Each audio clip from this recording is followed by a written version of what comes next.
અંકલેશ્વરની અમરાવતી નદીમાં ઝેરી કેમિકલનો કહેર. જળચરોના મોતથી પર્યાવરણ પ્રેમીઓમાં રોષ. અંકલેશ્વરની અમરાવતી ખાડી ફરી એકવાર ઝેરી કેમિકલના કારણે મૃત્યુનું કેન્દ્ર બની. બેજવાબદાર ઉદ્યોગો દ્વારા ઠલવાતા કેમિકલયુક્ત પાણીએ અનેક જળચર પ્રાણીઓના જીવ લીધા, જેનાથી પર્યાવરણ પ્રેમીઓમાં રોષ જોવા મળી રહ્યો છે. આ દુઃખદ ઘટના આજે સામે આવી જ્યારે અમરાવતી ખાડીમાં માછલીઓ અને અન્ય જળચરોના મોતના દ્રશ્યોએ લોકોનું દિલ દ્રવી દીધું. પર્યાવરણ પ્રેમીઓ સલીમ પટેલ અને હરેશ પરમાર તરત સ્થળ પર દોડી આવ્યા અને ગુજરાત પોલ્યુશન કંટ્રોલ બોર્ડને આ ગંભીર બાબતની જાણ કરી. જીપીસીપીની ટીમે તાત્કાલિક પહોંચી પાણીના નમૂના લઈ તપાસ શરૂ કરી. પ્રાથમિક તપાસમાં ખુલાસો થયો કે ઝઘડિયા જીઆઈડીસીમાંથી આવતી કુબેર ખાડી દ્વારા આ ઝેરી પાણી અમરાવતી ખાડીમાં ઠલવાય છે. આ ઘટનાએ ઉદ્યોગોની બેદરકારી અને પર્યાવરણની નાશવંત સ્થિતિને ઉજાગર કરી છે. જીપીસીપીએ આ દિશામાં સઘન તપાસ હાથ ધરી છે, પરંતુ પ્રશ્ન એ છે કે આવી ઘટનાઓ ક્યારે અટકશે? આ નદી અને તેના જળચરોનું રક્ષણ કરવું એ આપણી સૌની જવાબદારી છે.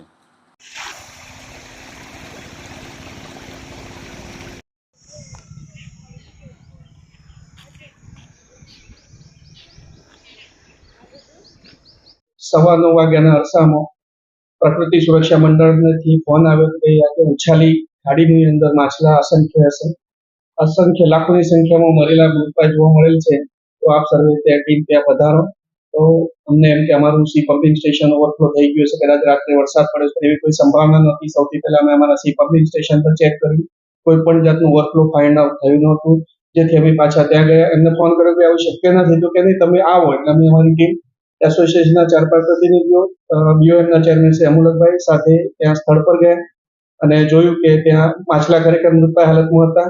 પણ એ સ્થળની તપાસ કરતા ખબર પડી કે સ્થળે તો અમારું સી પમ્પિંગ સ્ટેશનનું પાણી પહોંચતું જ નથી. અમારું તો એનાથી 700-800 મીટર ડાઉન સ્ટ્રીમમાં છે. તો એ જે ખાડીની અમરાવતી નદીની અંદર જે ઝઘડિયા તરફથી ખાડી આવે છે, ઉબેર ખાડી એનું નામ કહે છે, ખાડીના ક્રોસિંગ પર જ બધા લાખોની સંખ્યામાં માછલા મરેલા જોવા મળેલ હતા. હવે એ પાણી ક્યાંથી આવે છે, શું છે, સંશોધનનો વિષય છે. ખરેખર એ ઝઘડિયા એસ્ટેટમાંથી આવે છે કે ત્યાં કોઈ રમત રમી રહ્યું છે, એમને કોઈ ખબર નથી. એ તપાસ તો જીપીસીબીની ટીમ કરી શકે અને એ સત્યતા તરફ નિર્દેશ થાય તો વધારે સારું રહેશે.